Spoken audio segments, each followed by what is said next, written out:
Hello students,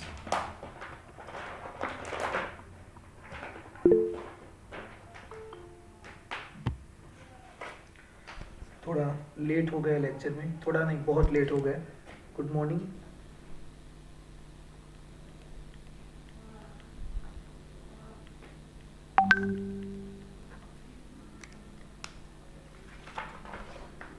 okay, आपको screen जो है स्क्रीन दिखाई दे रही है? Yes Urmik, very good. Naitik, Jainil, very good बच्चों। तो हम स्टार्ट करते हैं। हमने लास्ट लेक्चर में जो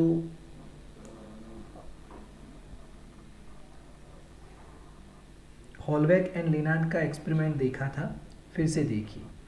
कौन सा एक्सपेरिमेंट था? हॉलबैक एंड लिनार्ड्स एक्सपेरिमेंट। ओके बच्चों, अब इसमें हमने ये एक्सपेरिमेंट किसके साथ किया था? तो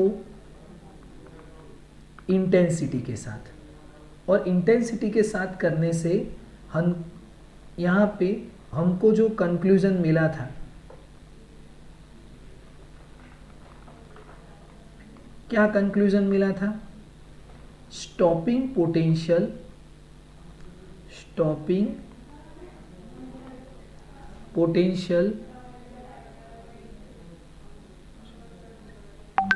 do not change with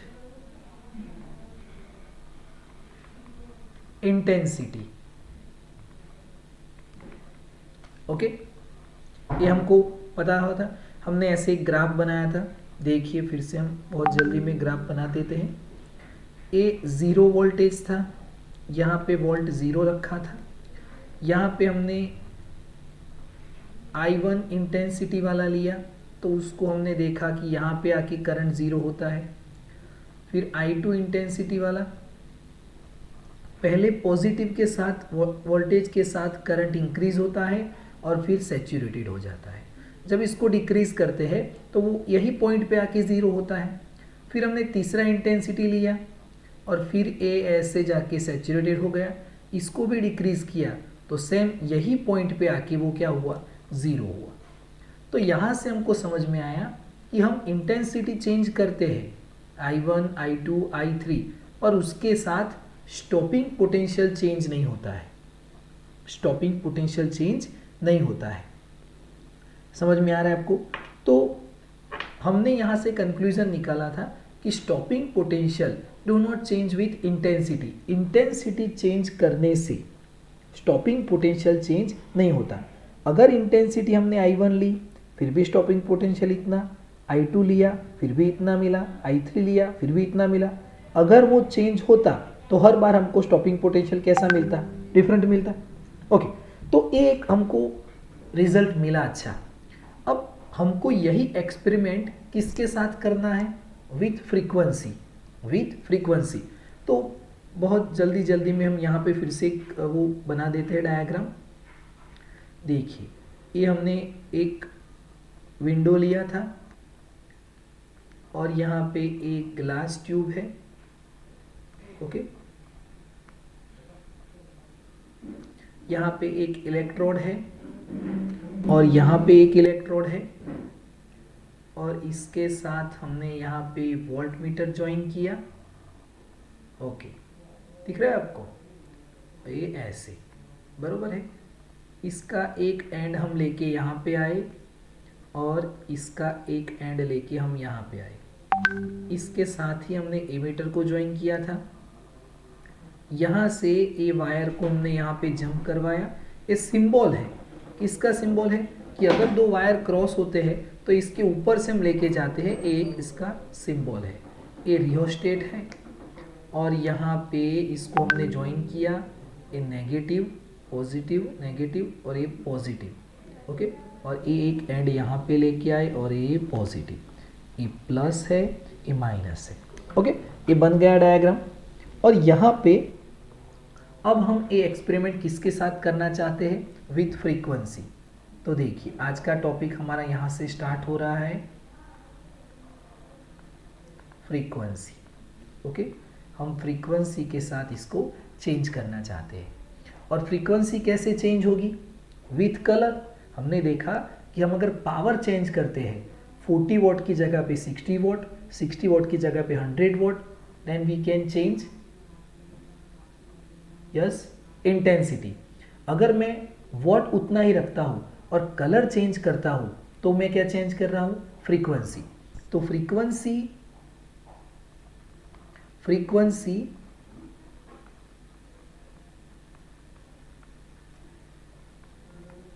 is change with color। किसके साथ चेंज होगी? कलर के साथ चेंज होगी। ओके, तो हम अपना एक्सपेरिमेंट स्टार्ट करते हैं।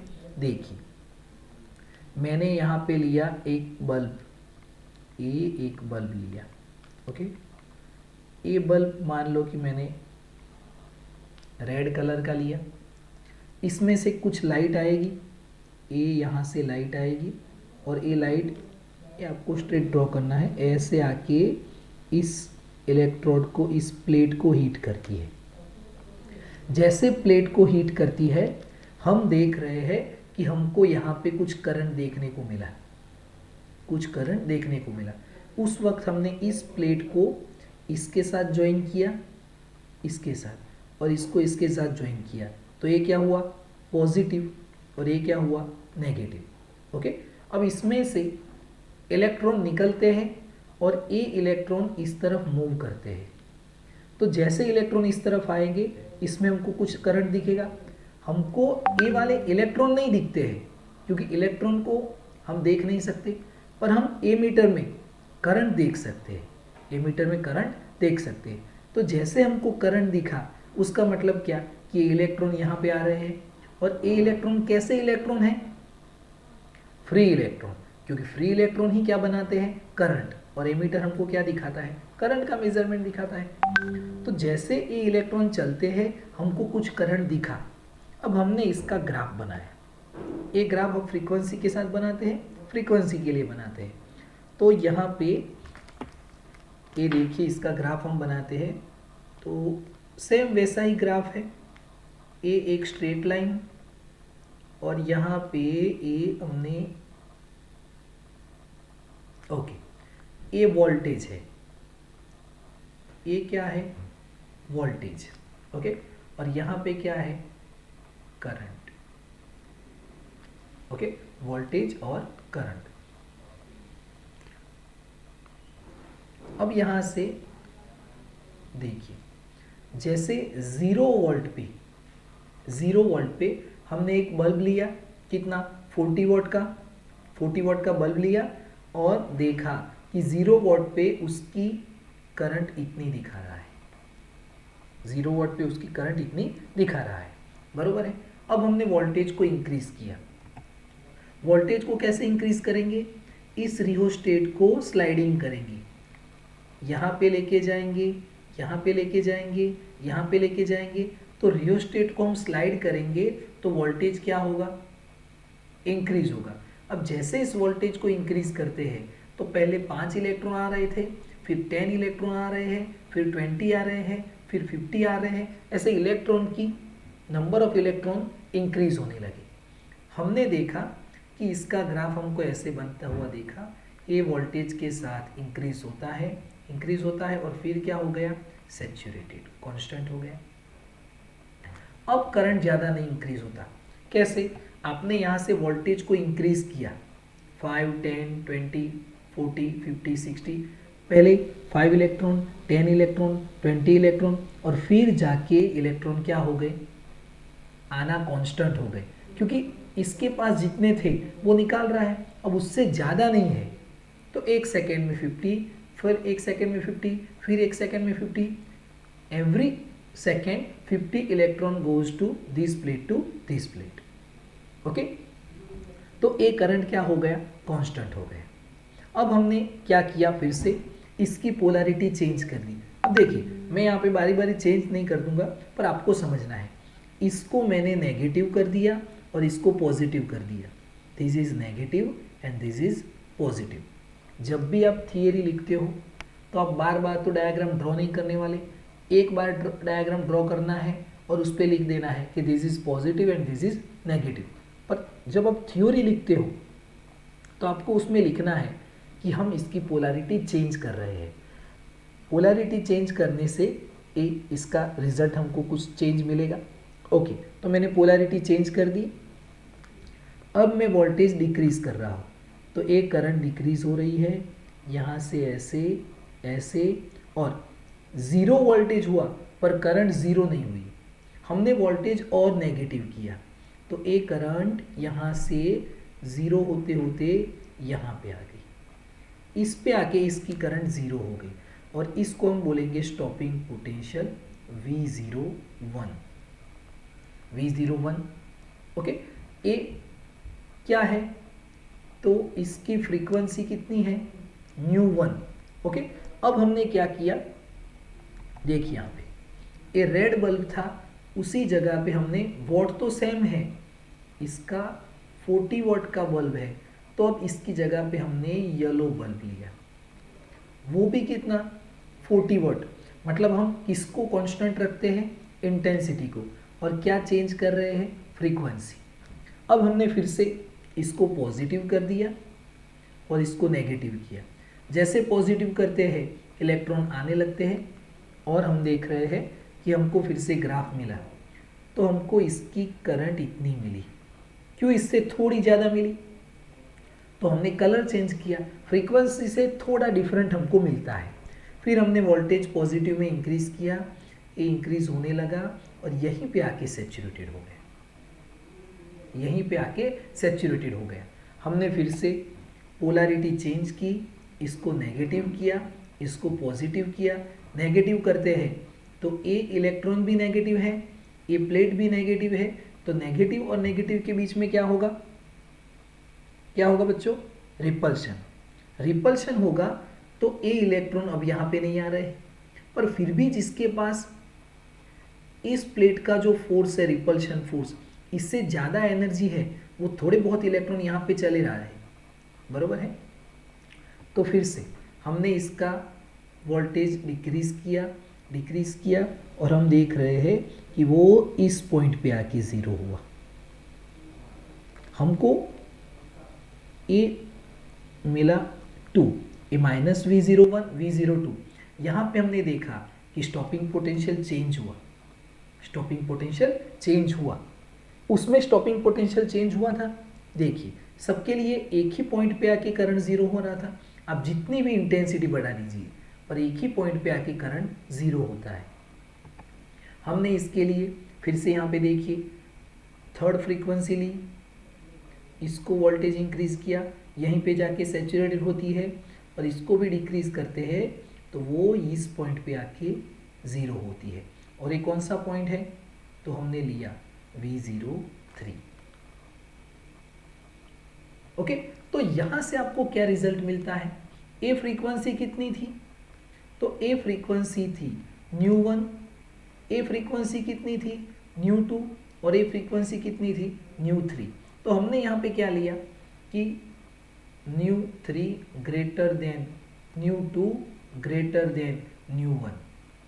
हमने हाई फ्रीक्वेंसी तक ले गए। पहले रेड का फ्रीक्वेंसी कम होता है, येलो का उससे ज़्यादा होता है, और इससे ज़्यादा किसका होता है, ब्लू का। हमने यहाँ पे लिखा नहीं है, हम लिख देते हैं कि हमने उसके बाद कौन सा बल्ब लिया, रेड, येलो और ब्लू, ग्रीन भी ले सकते हो। तो हमको ये रिजल्ट मिले, यहाँ से देखिए ये हमको रिजल्ट मिले। तो हम यहाँ से कंक्लूजन क्या निकाल सकते हैं, यहाँ से हम कंक्लूजन क्या निकाल सकते हैं कि स्टॉपिंग पोटेंशियल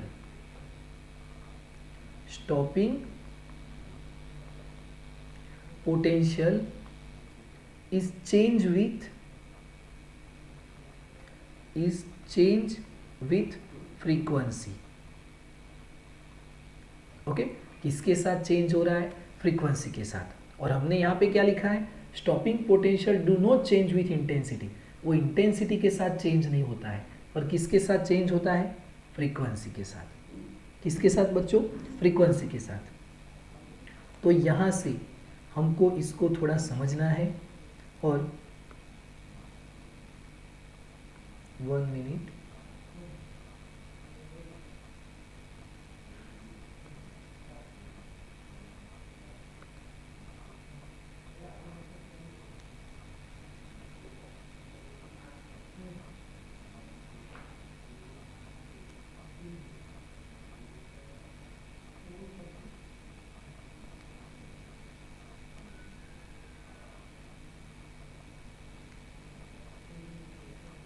ओके।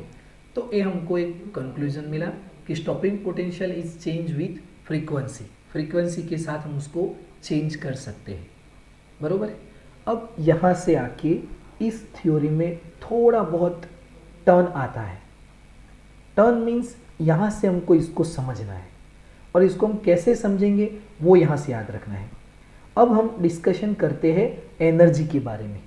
किसके बारे में? एनर्जी के बारे में, कि एनर्जी किस पे डिपेंड करती है, फ्रीक्वेंसी या इंटेंसिटी। देखिए यहाँ से याद करिए इसको, हमको ए नोट करना है कि एनर्जी किसके ऊपर डिपेंड करती है, फ्रीक्वेंसी पे डिपेंड करती है या इंटेंसिटी पे डिपेंड करती है। यहाँ तक एक पॉइंट क्लियर हो गया कि potential is change with frequency, मतलब पोटेंशियल किस पे डिपेंड करता है, फ्रीक्वेंसी पे। फ्रीक्वेंसी चेंज की तभी तो पोटेंशियल चेंज हुआ ना, इंटेंसिटी चेंज करने से तो पोटेंशियल चेंज नहीं हुआ। तो पोटेंशियल किस पे डिपेंड करता है, फ्रीक्वेंसी पे। अब यहाँ पे थोड़ा समझिए इसको कि ये जो एनर्जी है, इलेक्ट्रॉन की एनर्जी, वो किस पे डिपेंड करती है, एनर्जी किस पे डिपेंड करती है। तो यहाँ पे हम थोड़ा समझते हैं इसको, बहुत इसको बारीकी से समझना, क्योंकि ये समझ में आएगा तो पूरा टॉपिक क्लियर हो जाएगा। देखिए ये एक प्लेट है, यही मैं डायग्राम ड्रॉ कर रहा हूँ, पर मैं पूरा डायग्राम ड्रॉ नहीं कर रहा हूँ, सिर्फ हमको समझना है। तो ये दोनों प्लेट को मैं ले रहा हूँ, तो ये एक प्लेट है, ये दूसरी प्लेट है। जब यहाँ पे लाइट इंसिडेंट होती है, ओके, तो ये लाइट किस फॉर्म में आ रही है, वेव फॉर्म में या पार्टिकल फॉर्म में? आप मुझे बताएंगे कि लाइट वेव फॉर्म में आ रही है या पार्टिकल फॉर्म में आ रही है? Jainil, wave form. कैसे बेटा? और कोई बच्चा? This light is in wave form और पार्टिकल फॉर्म?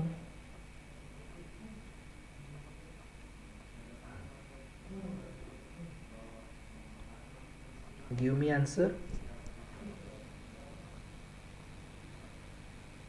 उपल, वेव फॉर्म, यस। और कोई? Urmik, wave form. नैतिक,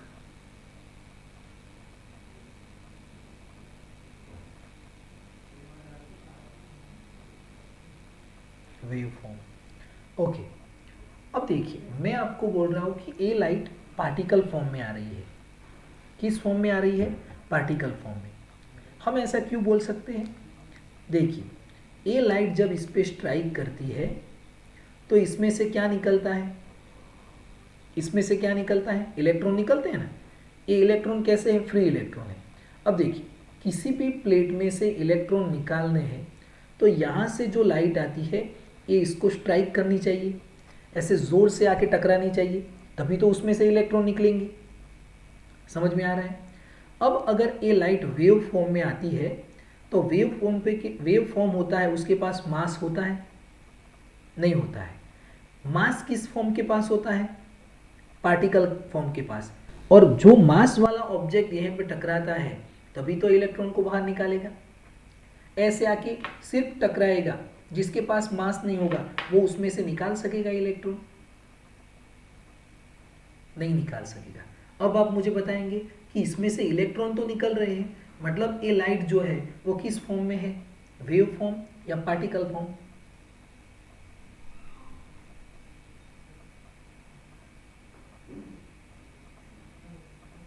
यस, अब आप समझ रहे हो, पार्टिकल फॉर्म। क्लियर है?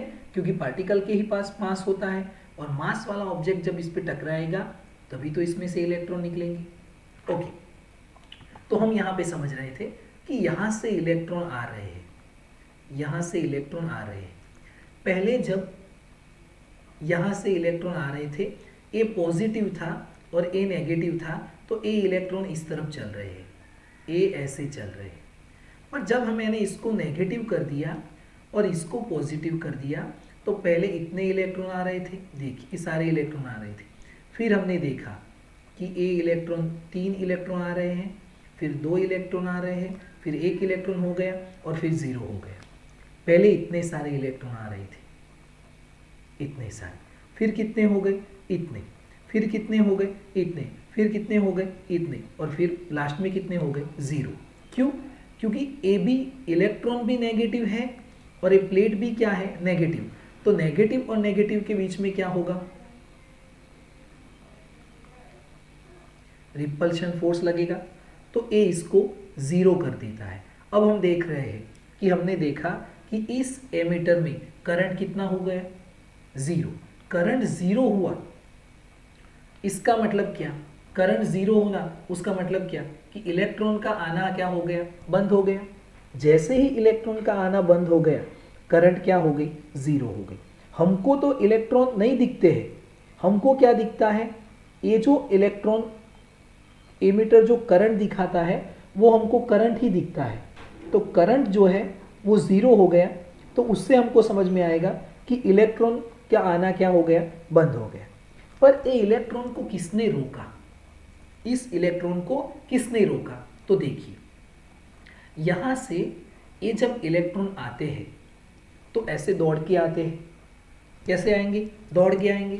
तो इसके पास क्या होगा, काइनेटिक एनर्जी होगी ना, क्योंकि जो भी ऑब्जेक्ट दौड़ता है, चलता है, उसके पास क्या होता है, काइनेटिक एनर्जी। तो इस इलेक्ट्रॉन के पास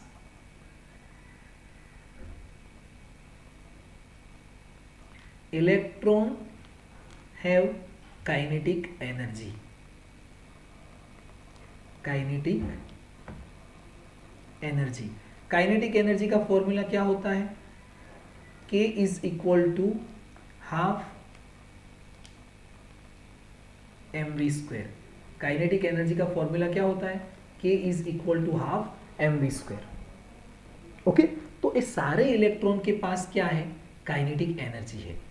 पर वो काइनेटिक एनर्जी कितनी है, ध्यान से समझना बच्चों, जो इलेक्ट्रॉन आ रहे हैं उनके पास काइनेटिक एनर्जी है, पर ये काइनेटिक एनर्जी कितनी है हमको पता है, आप में से किसी को पता है, ये जो इलेक्ट्रॉन आ रहे हैं उनके पास कितनी काइनेटिक एनर्जी है,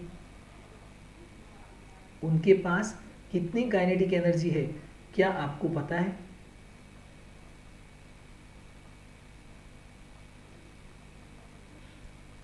यस और नो, किसी को पता है कि ये जो इलेक्ट्रॉन आ रहे हैं उनके पास कितनी काइनेटिक एनर्जी है?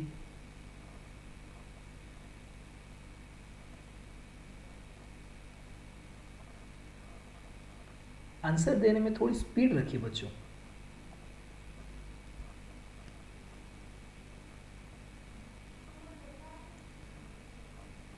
Anyone know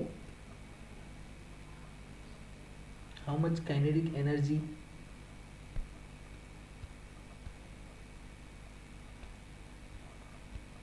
किसी के पास है आंसर? सब शांत हो गए। आंसर दे सकते हो आप कि इस इलेक्ट्रॉन के पास, मेरा क्वेश्चन है कि इस इलेक्ट्रॉन के पास कितनी काइनेटिक एनर्जी है। क्या आप किसी में से, मतलब आप में से किसी को पता है कि इसमें कितनी काइनेटिक एनर्जी है? उर्मिक, आपको पता है?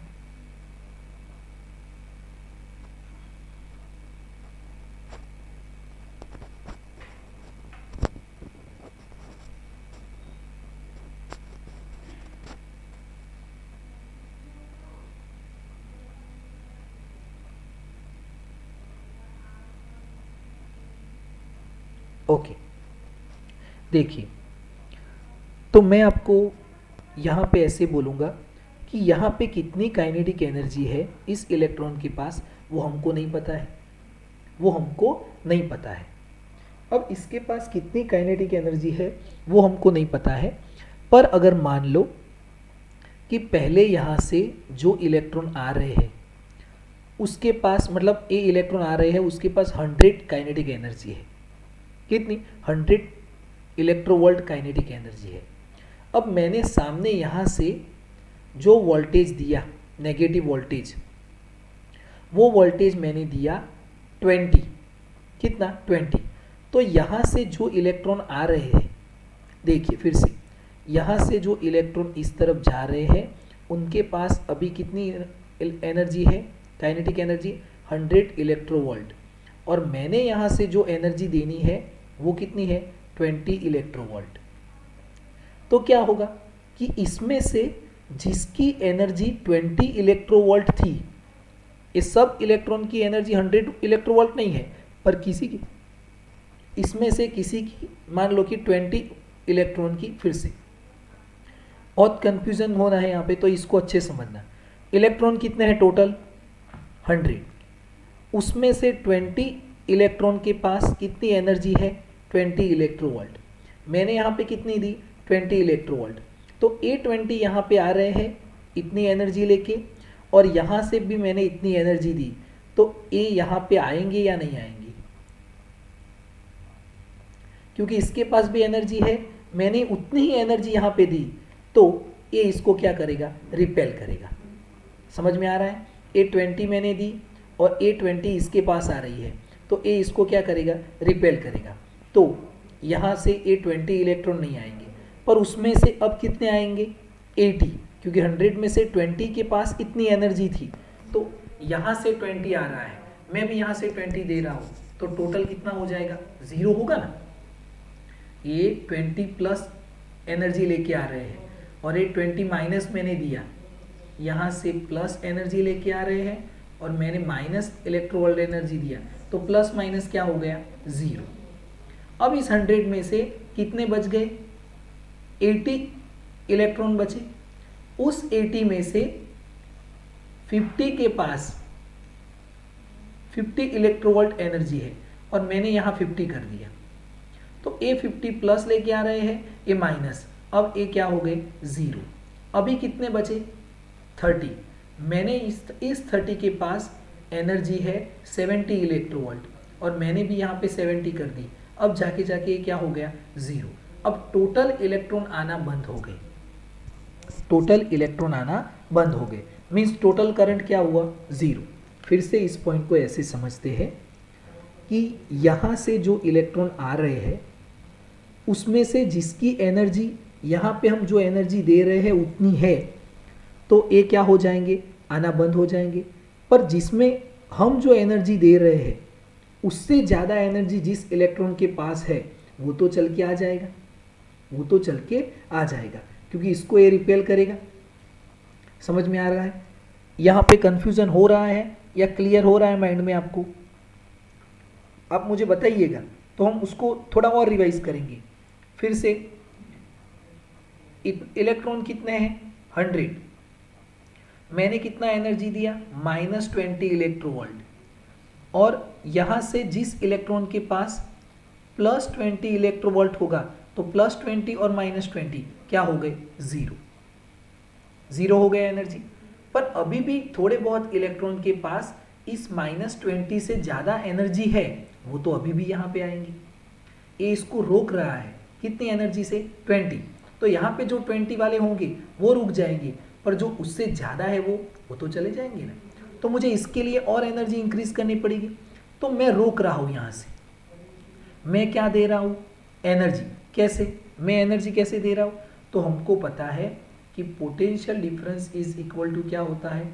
W/Q, और W इज इक्वल टू क्या होगा? V/Q। तो हम यहाँ से क्या दे रहे हैं? Stopping potential. ओके, पर अगर इस Q की जगह पे मैं E लिख देता हूँ, E/V, तो ये क्या हो गया? एनर्जी। तो हम जैसे स्टॉपिंग पोटेंशियल दे रहे हैं वही उसके लिए क्या है? एनर्जी है। वही उसके लिए क्या है? एनर्जी है।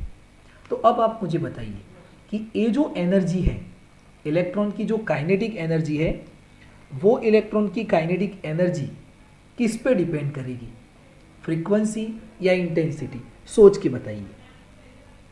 यहां से देखिए, थोड़े बहुत इलेक्ट्रॉन यहां पे आके स्टॉप हो गए, थोड़े बहुत इलेक्ट्रॉन यहां पे आके स्टॉप हो गए, थोड़े बहुत यहां पे आके स्टॉप हो गए। तो ये जो स्टॉपिंग पोटेंशियल है वो एनर्जी है, इसको ई के साथ मल्टीप्लाई कर दीजिए तो ये क्या हो जाएगा, एनर्जी। तो एनर्जी किस पे डिपेंड करती है, इंटेंसिटी या फ्रीक्वेंसी? सोच के बताइए, सबको आंसर देना है। Frequency, Urmik, very good. Energy किस पे डिपेंड करती है, फ्रीक्वेंसी पे, क्योंकि फ्रीक्वेंसी चेंज करने से क्या चेंज हुआ, स्टॉपिंग पोटेंशियल। और ये स्टॉपिंग पोटेंशियल क्या है, एनर्जी है। हम अगर v को e के साथ मल्टीप्लाई कर देंगे तो ये क्या है, एनर्जी है। ओके, तो यहां से हमको एक नया कंक्लूजन मिला कि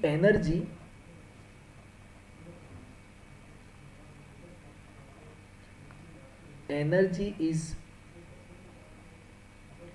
depend on frequency. Energy is depend on frequency. Clear है, बरोबर है।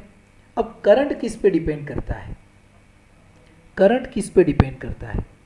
तो देखिए, हमने चैप्टर नंबर 3 में एक फॉर्मूला पढ़ा था करंट का, किसी को पता है करंट का फॉर्मूला क्या था? तो करंट का फॉर्मूला था I is equal to N E A V D. याद आया किसी को? ये फॉर्मूला था करंट का, I is equal to N E A V D. इसमें n क्या है, number of electrons, number of electrons. तो ये नंबर ऑफ इलेक्ट्रॉन्स जो है वो कैसे बढ़ेंगे, फ्रीक्वेंसी बढ़ने से या इंटेंसिटी बढ़ने से? यहां पे देखिए, नंबर ऑफ इलेक्ट्रॉन जो है वो कैसे बढ़ेंगे, फ्रीक्वेंसी बढ़ने से या इंटेंसिटी बढ़ने से?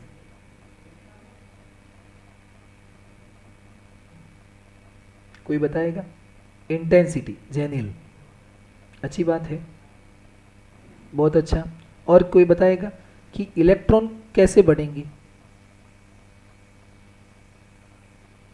तो इलेक्ट्रॉन कैसे बढ़ेंगे, इंटेंसिटी बढ़ने से, क्योंकि इंटेंसिटी बढ़ने से ये इलेक्ट्रॉन के नंबर बढ़ते जाते हैं, नंबर ऑफ इलेक्ट्रॉन इंक्रीज होते हैं, बरोबर है। तो यहाँ से इंटेंसिटी किस पे, नंबर ऑफ इलेक्ट्रॉन किस पे डिपेंड करेंगे, इंटेंसिटी पे। तो देखिए, number of electron depends on frequency, sorry intensity. यहाँ पे इंटेंसिटी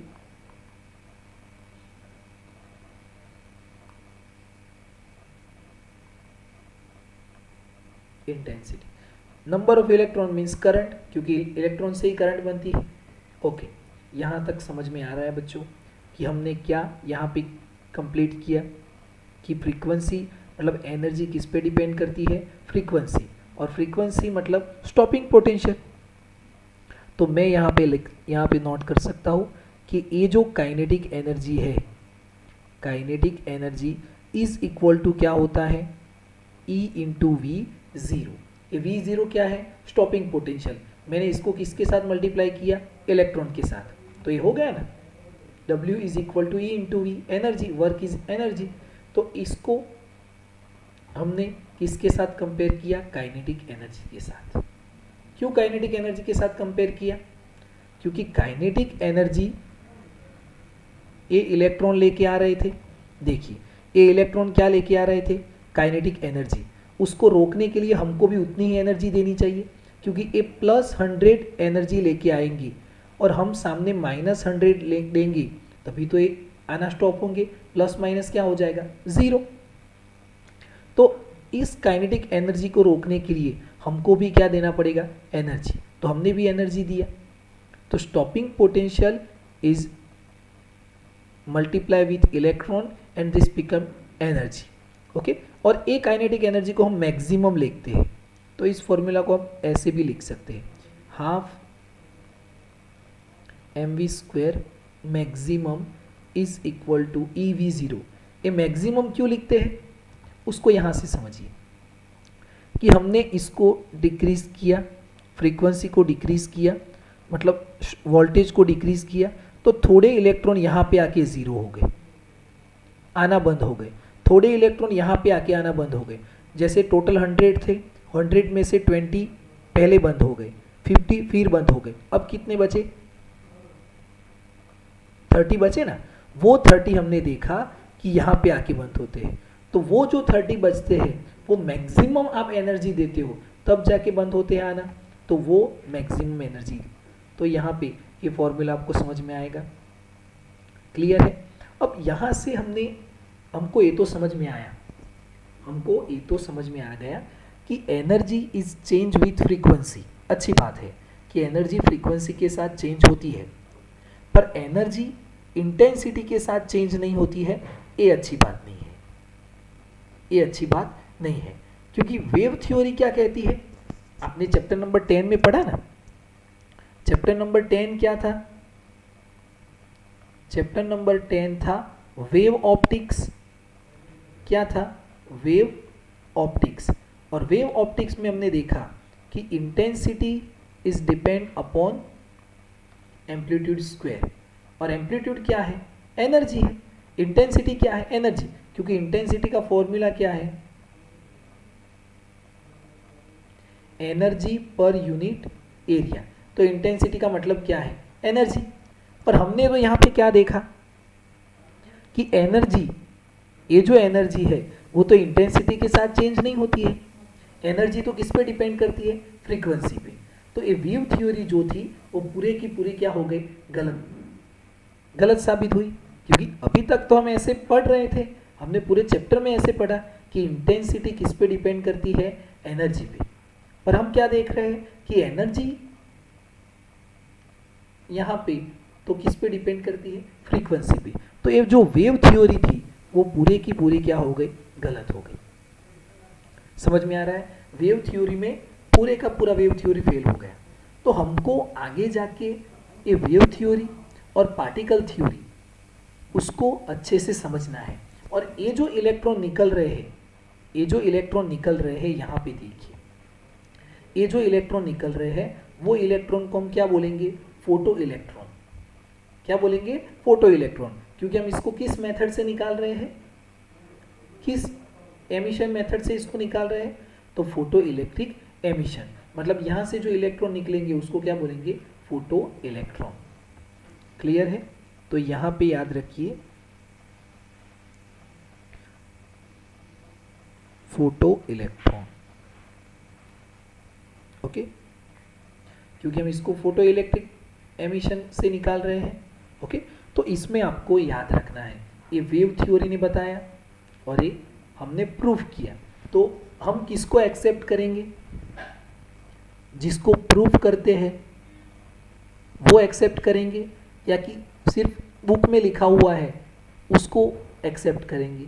तो हम किसको एक्सपेक्ट करते हैं, जो एक्सपेरिमेंटल होता है, जो हमको दिखता है वही तो हम मानते हैं। तो वेव थ्योरी में कोई प्रूफ नहीं था, वो सिर्फ एक लिखा हुआ था। जो साइंटिस्ट थे उनको जैसे समझ में आया उन्होंने पोस्टुलेट बना दिए। पर यहाँ पे तो हॉलबैक एंड लिनार्ड्स ने क्या किया, उसको प्रूफ करके दिखाया कि नहीं ये ऐसे होता है। तो अब हमको क्या समझ में आया कि energy is depend on frequency, energy is not depend on intensity. Clear है बच्चों, ओके।